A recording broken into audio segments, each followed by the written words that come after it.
This is a 1993 Mazda Miata, and it is, quite simply, one of the greatest sports cars of all time.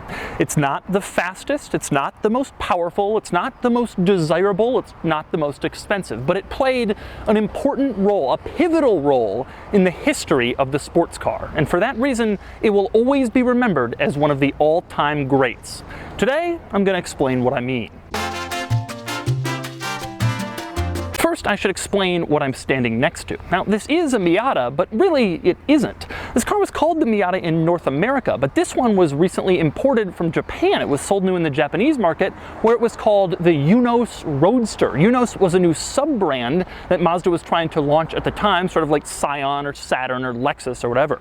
Now, making matters more confusing, in other markets it was still called a Mazda, but it was called the MX-5 rather than the Miata. It's all a bit complicated, but regardless of what you call it, the basic story is still the same. And the story is this. Throughout the 1960s, there were a lot of small convertibles, mostly British, that you could buy if you wanted a fun little sports car.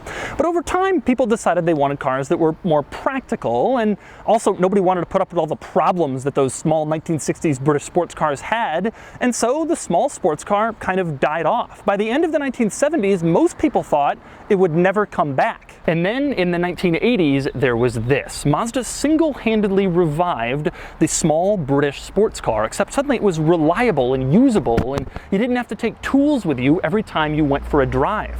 The Miata by itself brought back the open two-seat rear-wheel drive roadster, and it was a huge success. Mazda sold more than 400,000 units globally of the first-generation Miata, which enthusiasts refer to as the NA model. The funny thing was, it wasn't especially fast. All the early Miata models had a 1.6-liter four-cylinder engine that made only around 120 horsepower, but the Miata was light. This car weighs only 2,100 pounds, and it was simple. It was just a fun little two-seat rear-wheel drive roadster.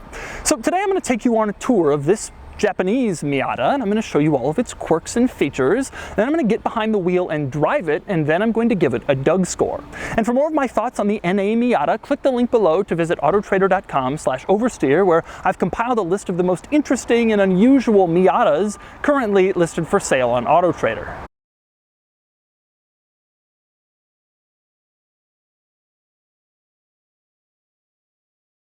Now I'm going to start off with the most important aspect of the Miata, and that's the fact that this is a roadster, and so the top goes up and down. And it doesn't just go up and down, it does so easily. Mazda made sure of that. So if you're sitting at a stoplight and it starts raining, all you got to do is reach back behind you, and then you can easily close it. Same deal. If you're sitting at a stoplight and all of a sudden it gets sunny and beautiful and you want to have a sunny day convertible experience, just push the top back and all of a sudden it's open. None of that stupid power top crap where you sit there and you press the button and you wait 23 seconds for the top to go down and you have to be under a certain speed.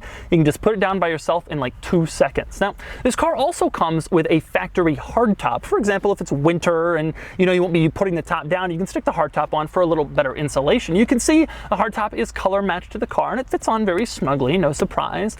If you want to remove it, you just undo these silver things in the back and you can pull it off. Now, my favorite thing about the hardtop is the fact that you can see it has defroster lines going through it. That's because when you stick the hardtop on, you can also stick on this little electronic connection and then it will power the rear defroster. That's right, this car has a rear defroster on a removable hardtop. When you remove the hardtop, you have to make sure to undo the little defroster line before you take it away, or else you could break it. Another cool thing about the top is that this car is so small that one person can remove the top all by himself.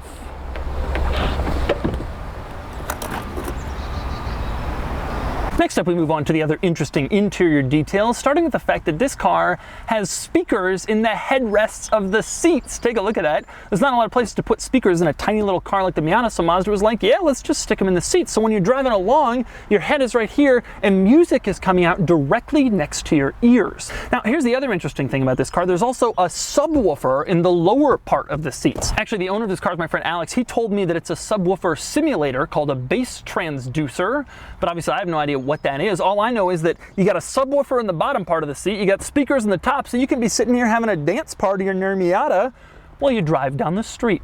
So you get the seat speakers and the subwoofer, but you look at the center control stack in this car and you'll see there's no radio. You may be wondering, well, then where exactly is it? But it's actually right there. This car came with a factory fake plastic faceplate radio cover. Instead of a removable face on the radio, there was something you could put over the face to make it look like your Miata didn't have a radio. To get it off, you just press this little tab and then it pulls off. Maybe my favorite thing about the fake radio faceplate cover is that there's a little bulge on the left side of it that accounts for the volume knob and the other knobs in order to make room for them. I find this to be a very, very curious item, but I guess I understand why you might want it in a small open top car like this where someone could easily break in if they see a radio. And speaking of the radio, another interesting item on the radio itself, there's a little dial below the volume knob. You can actually adjust if you want more subwoofer in your seat or if you want more speaker in your seat. You can turn the little knob and choose exactly how you want your sound seat experience to be. Next up in the vicinity of the radio, we have to talk about the dome light. Now,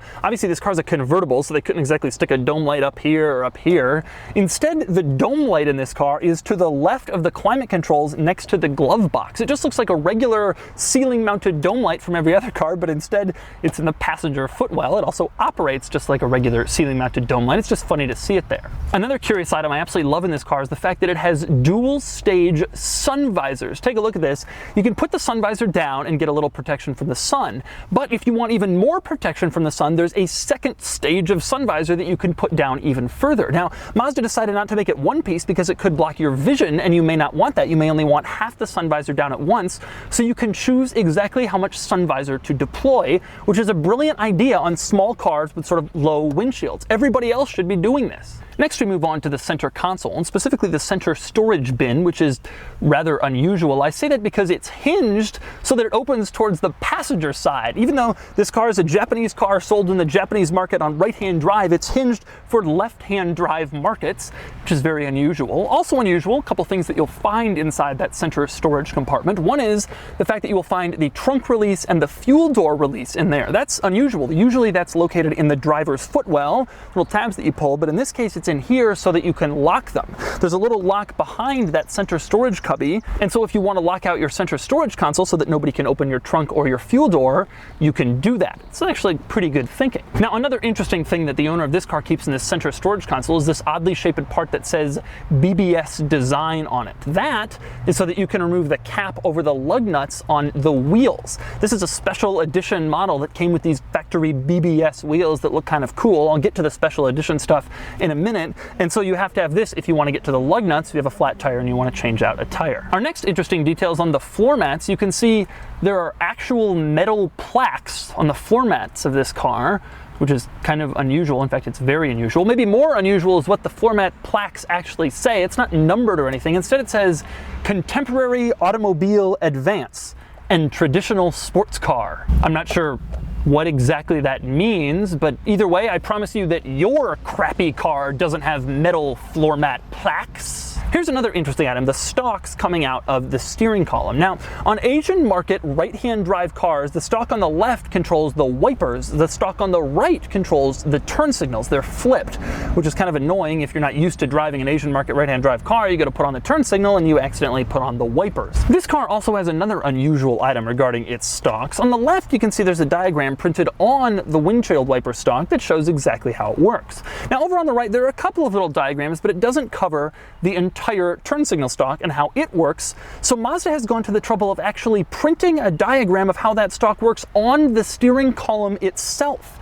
This is just printed, it isn't painted, so you'd never really even know it's there unless you looked very closely, and you can't even see it from the driver's seat in case you're wondering how it looks, but nonetheless, it's there in case you're out of your Miata one day and you really want to know how to flash your brights at someone. One other interesting item with this car is that it has pop-up headlights, which was common on sports cars from this era, and especially Japanese sports cars. When you turn on the headlights, they pop up, pretty simple. The interesting thing about this car, though, is there's actually a button to pop them up even if you aren't turning them on. You press this little button and they pop up. The theory here is that it allows you to pop them up and clean them if you want when the car isn't on, so you don't have to turn the headlights on in order to do that. Or you can pop them up if you live in a snowy area before like a big ice storm so they don't get frozen shut. Next up, another interesting quirk. There's no cup holder in this interior, but there is a rather large sunglasses holder. Now, this is a pretty small interior, and so Mazda must have had to prioritize, and I guess they decided in a roadster like this, it was more important to have protection from the sun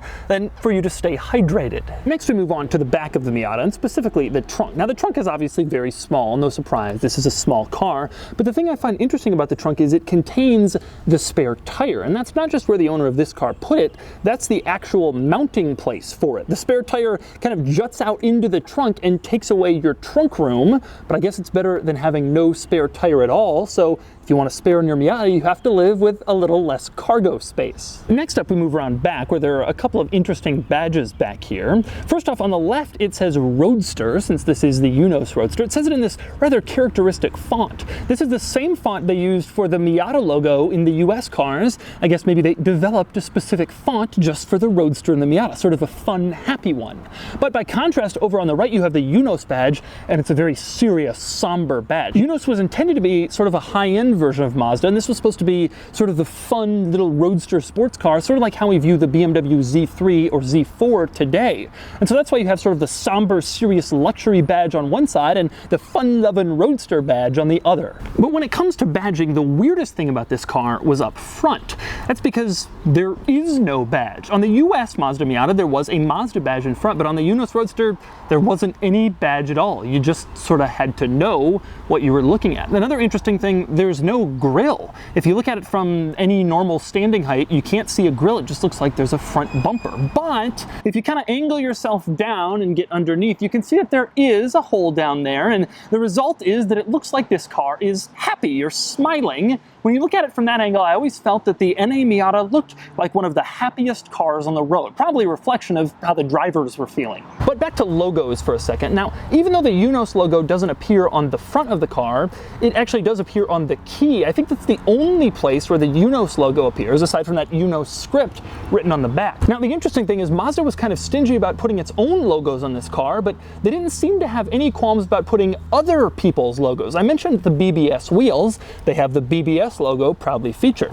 Right here on the fender, there's a Bilstein logo. That's the maker of the suspension system. Now, that logo came in the owner's manual. It was a decal, and you could peel it off and put it anywhere on the car that you so choose. It was up to the owner of each individual car. Additionally, on the inside, there is a Nardi logo in the center of the steering wheel and on the shift knob, because Nardi was the company that made those items. This is very unusual when it's looked at with a modern perspective. Automakers today go to great lengths to make sure that no other logos appear in any obvious way on their car, but Mazda has everyone else's logo everywhere, and they didn't really put their own logo on it all that much. It was like every time they found a partner, they were like, yeah, stick your logo on the wheel, no problem. Yeah, stick your logo on the steering wheel, whatever. One other item I find hilarious on the outside of this car is the rock guard. Now, back in the 80s and 90s, automakers, instead of putting on clear film or some sort of extra paint protection, instead they would just coat the entire bottom of the car in this rock guard paint that gave it this dull orange peel finish. You can see that the top is very shiny, but then if you go down to the bottom,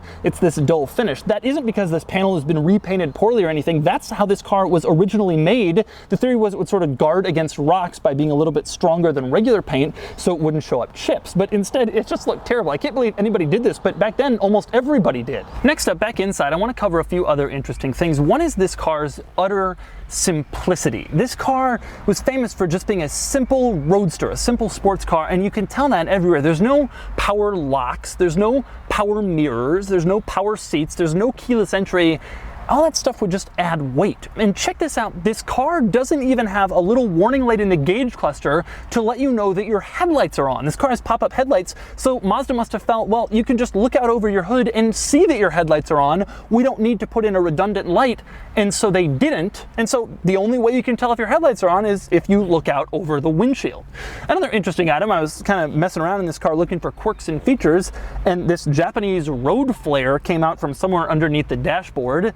To me, this looks like a stick of dynamite. I don't know how this thing got through customs, but it did. Finally, one other item I want to mention, like I said before, this is a special edition of this car. This is the 1993 UNOS Roadster S Limited. It was limited to only 1,000 units. And that's the reason that it has a few upgrades that a standard NA Miata wouldn't have. In fact, this was relatively equivalent to the 1993 Mazda Miata Limited Edition that was sold in North America. That's why we have the Nardi steering wheel, the Nardi shift knob, the red interior with the special floor mats. There's also a couple of other changes, like for instance, the silver silver plate on the side of the door mounting the speaker there, and this CD player stereo thing was supposed to be special. You also had the gold BBS wheels on the outside, which differed from the standard Miata wheels. The S edition is considered especially rare and desirable in the Miata world, although as I am not a member of the Miata world, to me it just looks like kind of a slightly nicer Miata, which to my understanding is basically what it was. And so that's a tour of the original Mazda Miata, or more accurately, the Unos Roadster S Limited, which was this car's official name.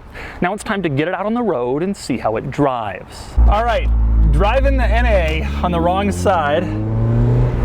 It's been years since I've driven one of these, and I forgot just how much fun it is to drive an NA Miata. Or any Miata, really.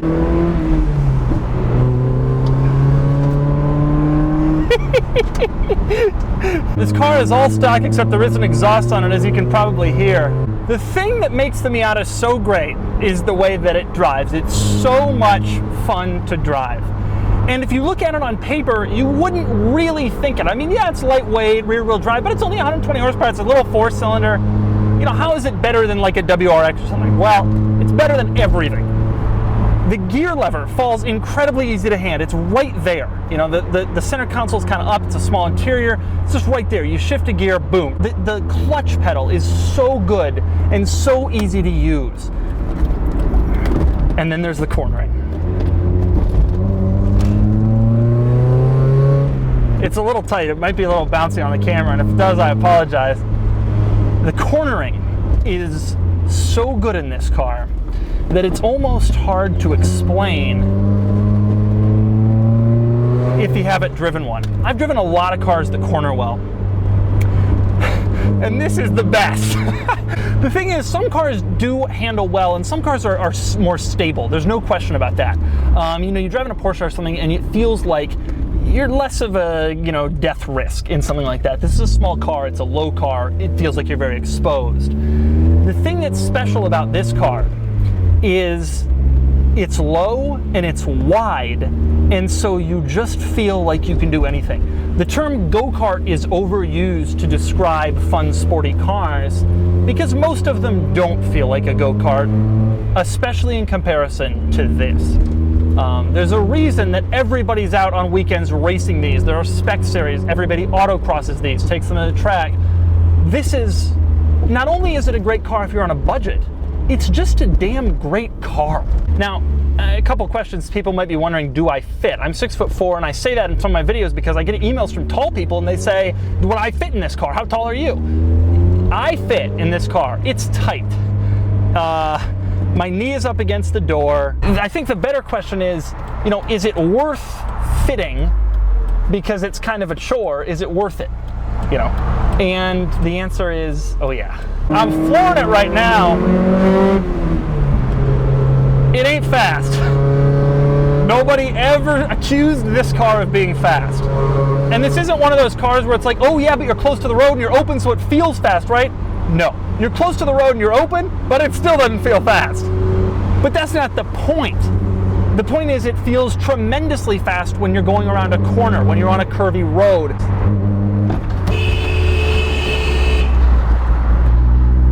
Wow. And thus, we've realized the problem with the car. I was in a blind spot of a Tiguan, which is an SUV, and he made a lane change and didn't see me and cut right into me. Missed him because I was paying attention. But that's one of the problems with low cars. There's no doubt. I probably am below where his mirrors are properly adjusted, or I'm so small that I fit neatly into a blind spot.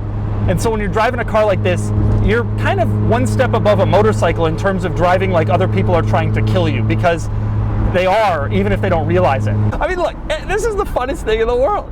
It's so exciting, and it's just so little and so tossable, and the steering is so good. The car bounces over bumps, like it's the worst. The ride quality is just terrible. But the thing is, this is not a car you daily drive, and I know a lot of people do daily drive them, and you can, because it's a pretty reliable car.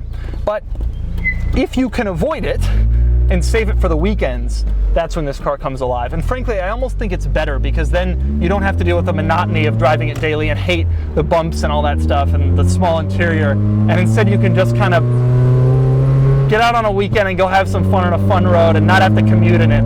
And it's hard to explain really how this car comes alive so much. So that's the NA Mazda Miata, the original Miata, the Unos Roadster, the Mazda MX-5. Call it whatever you want. The point is, this car is an icon. It is one of the most important sports cars of all time, maybe the most important modern sports car, period. Like I said, it isn't the fastest or the most powerful or the most expensive, but it's a big deal in the car world. And maybe more importantly, it's just a thrill to drive. And now it's time to give it a Ded Score. Starting with the weekend categories and styling, the NA Miata is fine, a cool looking sporty car, but also a familiar one, and I've never considered it beautiful. It gets a 6 out of 10. Acceleration is mediocre, and it gets a 1 out of 10. Handling, however, is great. This is the best handling car you can buy for the price, or anything close to the price, and it gets an 8 out of 10. Same story for fun factor. This thing is a hoot, and it gets an 8 out of 10, which is the same score as the Ferrari California T, the new Corvette ZR1, the Audi R8, but it just puts that much of a smile on your face.